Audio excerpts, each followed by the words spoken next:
राजीनामा द्यायचा की नाही मुंडेंनी ठरवावं, अजित पवारांचं विधान. सिंचन घोटाळ्याच्या आरोपावेळी मी राजीनामा दिला होता, दादांचं सूचक विधान. तर दादा टार्गेट ठरू नयेत याची काळजी घेत असावेत, अंधारेंचा खोचक टोला.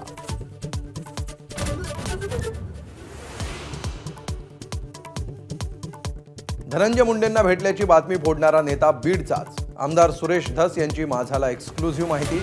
लवकरच फडणवीसांना भेटून तक्रार करणार असल्याची धसांची माहिती.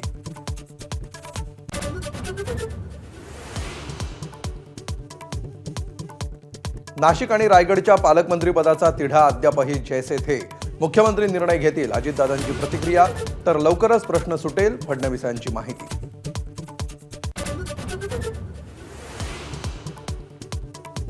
भास्कर जाधव यांच्या व्हॉट्सअप स्टेटसची चर्चा.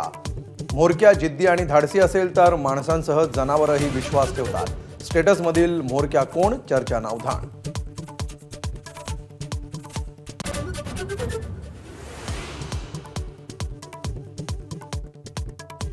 येत्या एप्रिल किंवा मे महिन्यात महापालिका निवडणुका होण्याची शक्यता. महसूल मंत्री चंद्रशेखर बावनकुळेंची माहिती. पुणे महापालिकेत कमळ फुलवा, कार्यकर्त्यांना तयारीला लागण्याचे आदेश.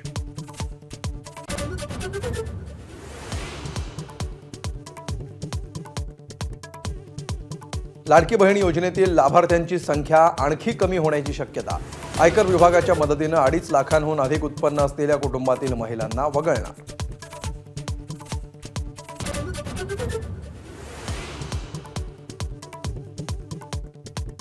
पुण्यात युवक काँग्रेसचं हल्लाबोल आंदोलन. नशा नको नोकरी द्या म्हणत जोरदार घोषणाबाजी. आंदोलकांची पोलिसांकडून धरपकड.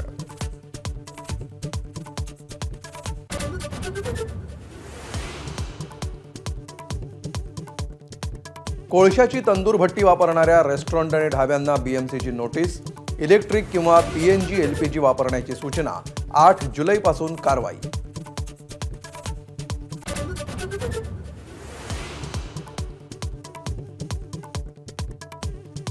वर्ध्याच्या सिंधी रेल्वेत अनियंत्रित ट्रकनं घरात शिरल्यानंतर घेतला पेट.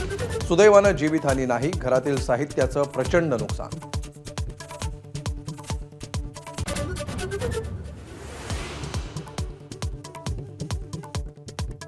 भारताच्या वोटर टर्नआउटवरचा $21 दशलक्ष खर्च बंद.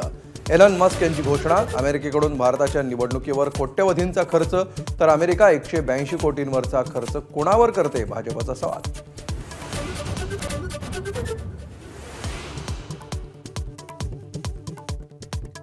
बावीस मार्च पासून रंगणार आयपीएलचा महासंग्राम. स्पर्धेच्या नव्या सीझनचं संपूर्ण वेळापत्रक जाहीर. गतविजेती कोलकाता आणि बंगलोर संघामध्ये सलामीची लढत. 25 मेला ईडन गार्डन्सवर अंतिम सामना.